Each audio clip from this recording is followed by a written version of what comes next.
4절부터 25절까지의 말씀입니다. 사도행전 8장 4절부터 25절까지의 말씀을 한 절씩 교독하도록 하겠습니다. 그 흩어진 사람들이 두루 다니며 복음의 말씀을 전할세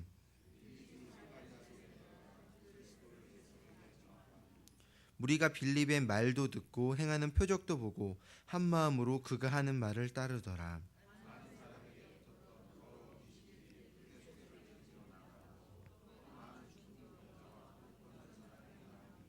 그 성에 큰 기쁨이 있더라.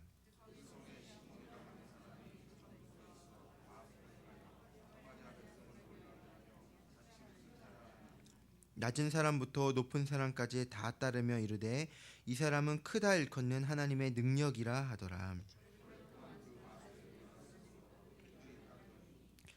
빌립이 하나님 나라와 및 예수 그리스도의 이름에 관하여 전도함을 그들이 믿고 남녀가 다 세례를 받으니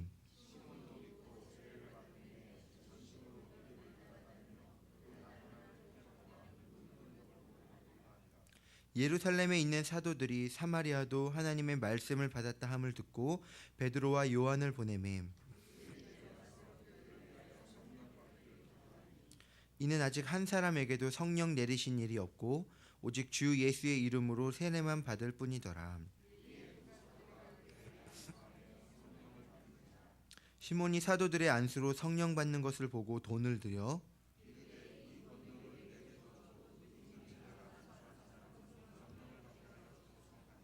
베드로가 이르되 내가 하나님의 선물을 돈 주고 살 줄로 생각하였으니 내 은과 내가 함께 망할지어다.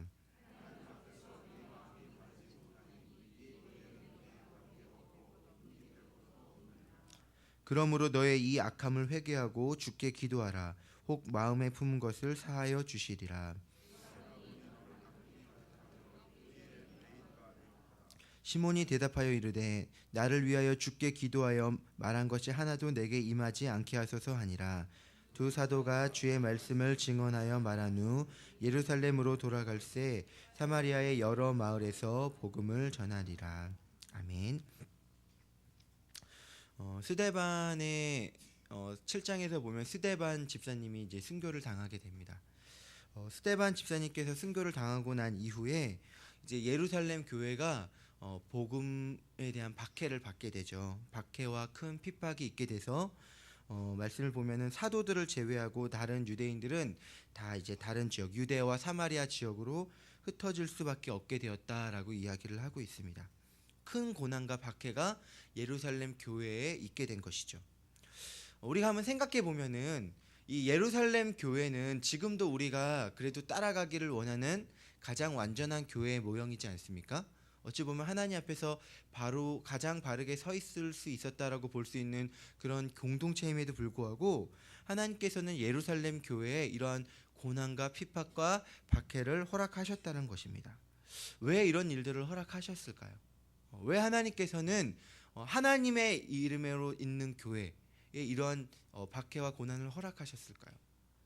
마태복음 10장 29절에 보면은 이런 말씀이 있죠. 예수님께서 참새 한 마리가 땅에 떨어지고 떨어지지 않는 것도 하나님의 허락하심이 있어야지 가능하다라고 이야기를 하셨어요. 그러니까 그런 작은 일 하나에도 하나님의 허락하심이 있어야지만 일들이 진행이 되어지는데 하나님의 이름으로 모인 공동체가 핍박받고 고난받고 어떤 어려움을 당하는 데에 그냥 어떤 우연이 된 거다 이런 것이 아니라 그 속에 무언가 하나님의 계획하시고 싶으신 어떤 뜻이 있다라는 거죠.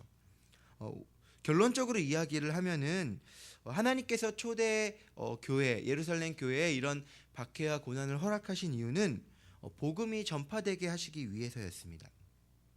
사도행전 1장 8절을 보면은 예수님께서 승천하시기 직전에 이렇게 얘기하시죠. 제자들에게 오직 성령이 너희에게 임하시면 너희가 권능을 받고 예루살렘과 온 유대와 사마리아와 땅끝까지 이르러 내 증인이 되리라 라고 이야기를 하셨어요.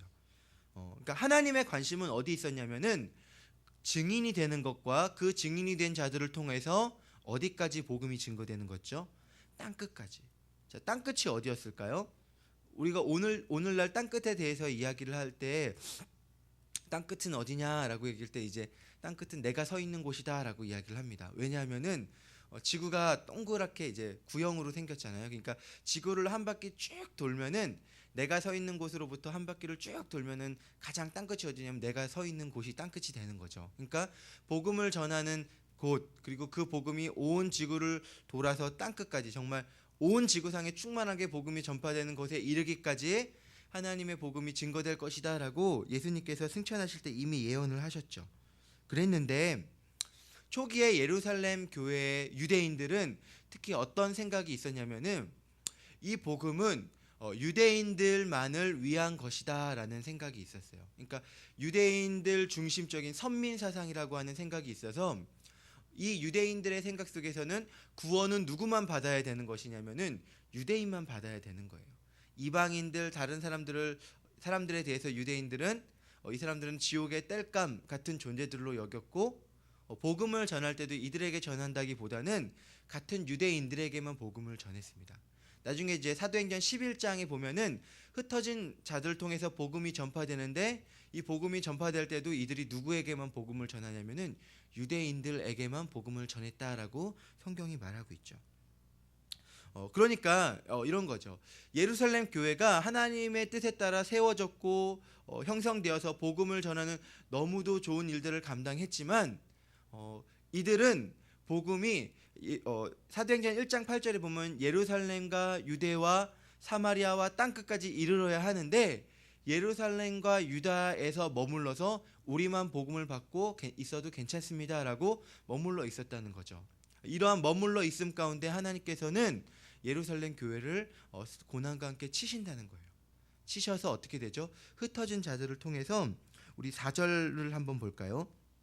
4절을 보시면은 함께 읽어보겠습니다. 시작. 그 흩어진 사람들이 두루다니며 복음의 말씀을 전할세. 네, 아멘.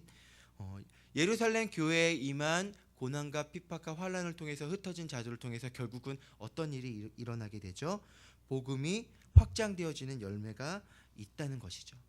이것을 우리 개인의 삶에도 우리가 한번 적용해서 생각해 볼 수 있을 것 같습니다. 때로는 우리 삶에 어떤 불편함과 고난과 아픔들이 찾아오게 될 때가 있어요. 저희 입장에서는 이런 고난과 아픔이 매우 우리가 받기 싫어하죠. 하나님, 왜 내 삶에는 이런 고난이 있습니까? 나는 나름대로 하나님 앞에서 순전하고 거룩하게 살아오려고 몸부림쳤고 내 어떤 의도 속에서는 그래도 주님을 위해서 살아왔는데 하나님, 왜 내 삶에 이런 고난과 아픔이 있습니까? 라고 우리가 질문하게 될 때가 있어요. 그런데 큰 맥락으로 우리가 생각을 했을 때 하나님께서 우리에게 고난을 허락하신 이유는 그 고난을 통해서 결과적으로는 하나님의 복음이 전파되게 하기 위해서라는 거예요. 제가 좋아하는 말 중에 얼마 전에 이제 손봉호 교수님도 그 맥락에서 이야기를 하셨지만 헨리 나우엔이 이런 표현을 썼어요. 상처받은 치유자라는 표현을 썼습니다. 이 상처받은 치유자라는 말은 무엇이냐면은 상처를 입은 사람이 다른 사람들을 진짜로 치유해 줄 수 있다라는 거예요. 왜냐하면 같은 상처를 공유한 사람만이 진짜 그 사람의 마음에 들어가서 그 사람과 같은 자리에서 위로를 해줄 수 있는데 상처가 없으면은 어떻게 되죠? 이해할 수가 없다라는 거예요. 그래서 우리가 경험하는 상처와 아픔들이 그 상처를 우리가 잘 감당하고 극복했을 때 동일한 상처를 겪는 사람들에게 위로를 줄 수 있는 치유자가 될 수 있다라는 거죠. 역설적이에요. 상처받은 자가 오히려 치유하게 되는 역설이 있는데 이 맥락이 동일하게 적용이 됩니다. 우리의 삶 속에 오는 고난들, 수많은 아픔들을 우리가 주님 안에서 잘 감당해냈을 때 그 감당의 내미 결론적으로는 동일한 아픔과 상처 있는 자들에게 예수 그리스도의 복음을 전하는 통로로서 사용될 수 있다라는 것이죠. 그러니까 때로는 우리에게 고난과 아픔과 상처와 눈물의 시간이 우리에게 올 때가 있지만 우리가 어떤 훈련을 해야 되냐면은 우리에게 주어지는 그 상황, 아픔의 상황 가운데 계속적으로 생각해야 돼요. 이것을 통해서 하나님이 하시려고 하는 일은 무엇일까? 이 일을 통해서 하나님이 전하려고 하시는 복음이 무엇일까? 누구를 위해서 하나님께서 나에게 이러한 일들을 경험하게 하시는가라고 우리가 생각해 보면서 하나님께서 우리를 어떻게 이끌어 가시는지를 바라볼 수 있는 눈이 우리에게 필요하다는 것이죠. 그래서 오늘 5절 이하의 내용을 보면은 예루살렘 교회에 그런 고난과 박해와 어려움이 임했지만 그 임함을 통해서 결론적으로는 하나님의 복음이 널리 확산되어지는 그런 열매들이 있게 됐다는 거죠. 그리고 그 흩어진 자들의 복음을 전한 스토리 가운데 오늘 6절부터 25절까지의 내용은 특별히 전도자 빌립에 대한 이야기를 하고 있습니다. 이 성경에는요, 빌립이라는 사람이 3명이 나옵니다. 3명인데 누구냐면은 예수님 시대에 예수님 어릴 때 이제 태어날 때 죽이려고 했던 헤롯 대왕의 손자 빌립이 있었고요. 예수님의 제자 중에 사도 빌립이라는 사람이 있었어요. 그리고 오늘 나오는 성경의 주인공은 초대교회에 7 집사가 세워졌는데 이 집사 중에 한 명인 전도자 빌립이 있습니다. 이 3명의 빌립이 있는데 오늘 이 사마리아 성의 이야기는 7 집사 중에 한 명이었던 전도자 빌립의 이야기예요. 이 빌립이 어디로 가냐면은 이 복음의 흐름 아까 어디로 간다 그랬죠? 예루살렘과 온 유대와 사마리아와 땅끝까지 간다 그랬잖아요. 근데 이 사마리아에 관한 복음의 증거 스토리, 복음의 증거 이야기가 나타나게 되는 거죠. 빌립이 사마리아 성으로 가서 복음을 전했다라고 성경이 이야기를 하고 있는데 사실은 이 사마리아에 가는 것 자체가 사실은 매우 쉽지 않은 일이었습니다. 왜냐하면은 이 사마리아라는 곳이 어떤 곳이냐면은 이 사마리아는 북이스라엘의 수도였어요. 북이스라엘의 수도, 남유다와 북이스라엘로 나눠졌을 때 북이스라엘의 수도였는데 BC 722년에 이제 아수르라는 나라에 의해서 이 사마리아가 멸망을 하게 됩니다. 북이스라엘이 멸망하면서 이곳에 아수르 사람들이 어떻게 했냐면은 많은 사람들을 잡아가고 남아있는 사람들에게 이방인들을 이 지역에 와서 강제로 살게 하면서 이 사마리아 사람들이 이방인들과 이렇게 서로 어쩔 수 없이 결혼을 해야 되는 그런 상황에 처하게 됐어요. 그러면서 혈통적으로 볼 때 이제 혼혈 민족이 되어 버린 거예요. 그 후손들이 혼혈 민족이 되었고 이제 그런 혈통적으로는 그들이 혼혈이 되었고 BC 6세기에는 예루살렘의 어떤 성을 건축하고 느헤미야와 에스라가 어떤 성벽을 건축할 때 사마리아 사람들이 그 일들을 방해를 했어요. 그러면서 유대 사람들의 정서적으로는 무엇이 있냐면은 이들은 우리와 혈통적으로 볼 때 이들은 어떤 불결한 그러니까 순결하지 못한 자들이고 정치적으로 볼 때 우리를 반대했던 대적자들이라는 그 어떤 정치적인 구도가 이어져 오면서 유대인들과 사마리아인들은 서로 전통적으로 계속 이제 남한과 북한처럼 반목하는 그런 관계 속에 왔다라는 거죠. 그러다 보니까 유대인들은 사마리아 사람들을 이방인처럼 여겼고 죄인처럼 여겼고 가까이 가지 않으려고 하는 그런 정서를 가지고 있었어요. 그 대표적인 부분이 요한복음 4장에 나오는데 예수님께서 사마리아에서 우물가의 여인을 만나실 때 그 여인이 얘기하죠. 당신은 유대인이면서 어떻게 사마리아 사람이 나와 이야기를 하려고 하십니까? 라고 한 질문을 보면은 그 이들의 관계가 어떠했는지를 알 수 있어요. 그러니까 사마리아 사람들과 대화도 안 하고 상종도 안 하는 그런 분위기들이 있었다는 거예요. 그런데 빌립이 어디로 복음을 전하러 간다고요? 그 사마리아 성으로 복음을 전하러 갔다는 것이죠. 이렇게 생각해 볼 수 있습니다. 내가 가장 가기 싫고 만나기 싫고 싫은 대상, 도저히 용서할 수 없는 그 대상에게 하나님께서 때로는 우리에게 그 대상에게 찾아가서 복음을 전하게 명하실 때가 있다라는 거죠. 그럴 때면요, 이거는 100% 하나님의 뜻이구나라고 우리가 보면 될 것 같아요. 빌립이 사마리아 성으로 갈 수 있었던 이유가 무엇입니까? 딱 한 가지였어요. 빌립에게 하나님의 복음이 나에게 무엇을 명하고 있는가에 초점을 맞췄다는 거죠. 내 정서, 내 문화, 내 감정이 요구하는 것에 내가 집중했던 것이 아니라 빌립은 하나님의 말씀이 나에게 요구하는 것이 무엇이냐에 집중했고 그것에 집중했기 때문에 내가 정서적으로는 가기 힘들고 어려운 사마리아 성임에도 불구하고 그곳에 가서 무엇을 합니까? 하나님의 뜻대로 복음을 전한다는 거예요. 저는 이 이야기를 읽으면서 요나의 이야기가 생각이 났습니다. 요나가 니느웨로 가는 것을 싫어했잖아요. 왜 싫어했냐면은 그 백성의 사람들이 자기 민족 이스라엘을 이제 압박하는 오늘날 우리로 치면은 식민지 시대에 일본에 가서 복음을 전하라는 것 같은 메시지였기 때문에 요나가 어떻게 해서라도 선지자라는 사람이 하나님의 명을 어기고 갈 정도의 그런 심리적인 부분이 있었잖아요. 그런데 빌립은 어떻게 했냐면 하나님의 명령 앞에 전적으로 순종했다라는 거예요. 우리가 이런 생각을 해봐야 돼요. 하나님 앞에 기도하는 가운데 때로 우리 마음속에 하나님께서 정말 내가 지금도 용서할 수 없는 사람, 때로 내 아버지, 어머니 혹은 내 친구, 내가 미워하고 싫어하는 그 사람을 향해서 하나님께서 나에게 기도의 부담을 주시고 그 사람에게 복음을 전해야 될 것 같은 부담을 혹 주신다면은 그것은 100% 하나님의 뜻임을 신뢰했으면 좋겠어요. 내가 정말 하기 싫은 거, 내가 정말 마음속에 꺼려하는 그 일에 대해서 주님이 부담을 주실 때, 이것은 정말 하나님의 뜻이고 이 속에 하나님의 어떤 나를 향한 어떤 복음의 증거가 있구나라고 기대하시면서 순종할 수 있는 우리가 되었으면 좋겠습니다. 그러한 순종 가운데 하나님의 역사가 일어난다는 거죠. 빌립이 사마리아 성에 가서 복음을 전했습니다. 그 복음을 전함에 통해서 하나님의 놀라운 역사들이 일어났어요. 귀신들이 쫓겨나가고 중풍병자와 안진뱅이들이 일어나는 놀라운 기적의 역사가 일어나죠. 그런데 이 사마리아 성에 하나님의 복음의 증거가 나타나는 가운데 여기 보시면은 하나의 재미있는 에피소드가 나타납니다. 누구의 이야기냐면은 마술사 시몬이라는 사람의 이야기가 나옵니다. 이 시몬이라는 사람은 성경에 보면은 마술사라고 나와 있어요. 이 마술사라는 단어가 성경에선 이 부분에서만 나오기 때문에 구체적으로 이 시몬이라는 사람이 어떤 마술을 썼는지는 알 수 없지만 우리가 이제 본문을 통해서 추측해 볼 수 있는 것은 이 사람도 나름 어떤 능력이 있었다는 거예요. 뭐 귀신의 힘을 빌렸든 아니면은 어떤 속임수를 썼든지 알 수 없지만 이 사람을 통해서 어떤 모든 사람들이 미혹될 만한 어떤 일들이 일어났고 그 일을 통해서 자칭 자기 스스로 자기는 큰 자다라고 불렸어요. 그리고 이 시몬을 주변에 있는 사람들은 뭐라고 불렀냐면은 하나님의 큰 능력이다. 다른 말로 하면 메시아 같은 하나님의 큰 능력이다라고 주변 사람들이 오랫동안 이 시몬이라는 사람을 칭송했다는 거예요.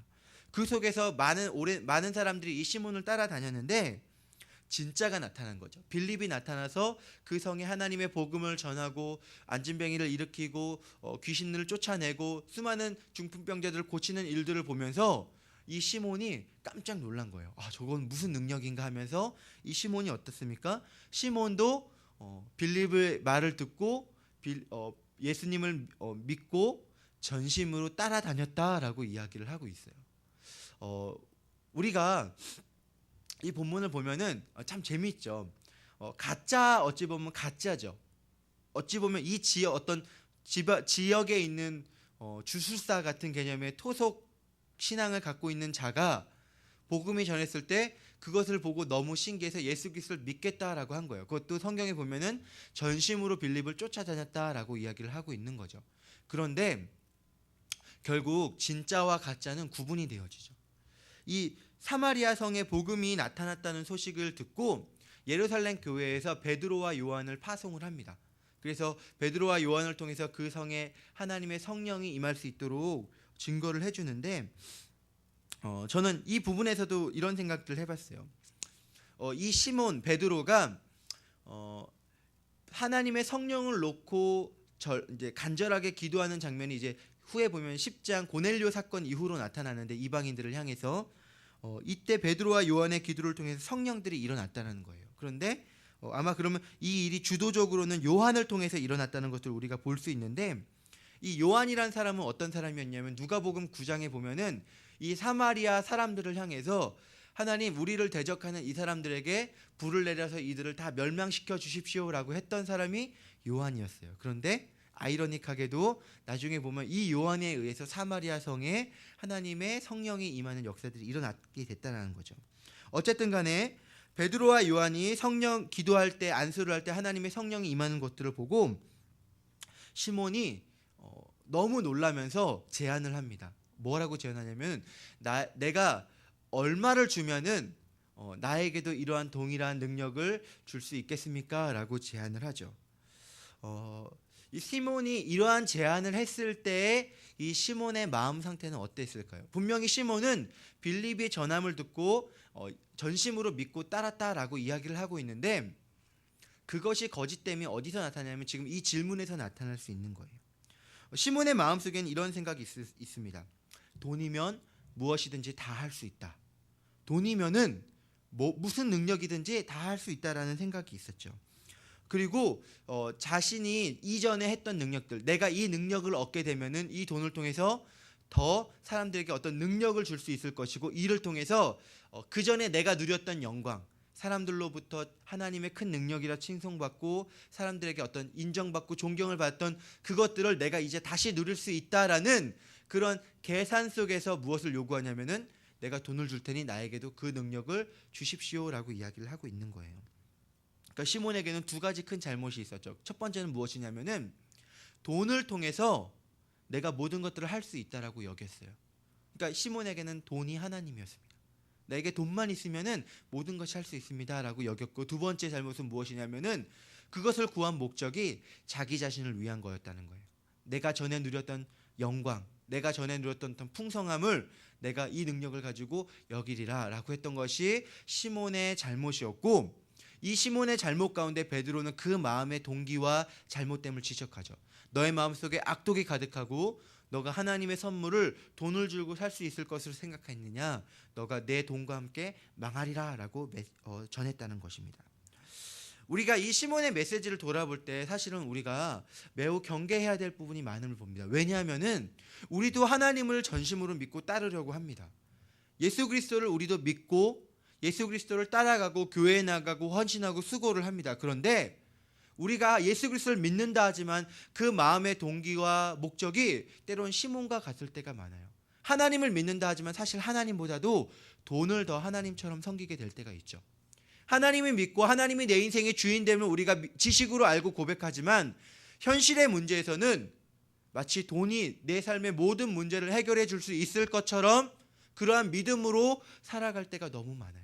그리고 어떻습니까? 그 돈을 통해서 내 인생의 어떤 영광, 정말 하나님의 나라와 영광을 위한 목적으로 살아가기보다는 내 삶을 조금 더 잘 먹고 잘 살고 부유하고 행복하게 살아가기 위한 목적으로 우리가 돈을 추구하고 있을 때가 너무도 많다는 거죠.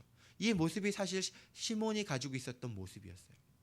경계해야 된다는 거죠. 베드로 사도는 얘기했습니다. 그러한 신앙과 그런 모습으로 망하게 된다. 하나님 앞에서 회개하지 않으면은 망하게 될 수 있다라고 이야기를 했다라는 거죠. 오늘 우리가 말씀을 통해서 생각해 볼 것은 무엇이냐면은 결국은 나를 끌고 가는 것이 무엇일까에 대한 질문이에요. 빌립을 끌고 가는 것은 무엇이었습니까? 하나님의 말씀이었죠.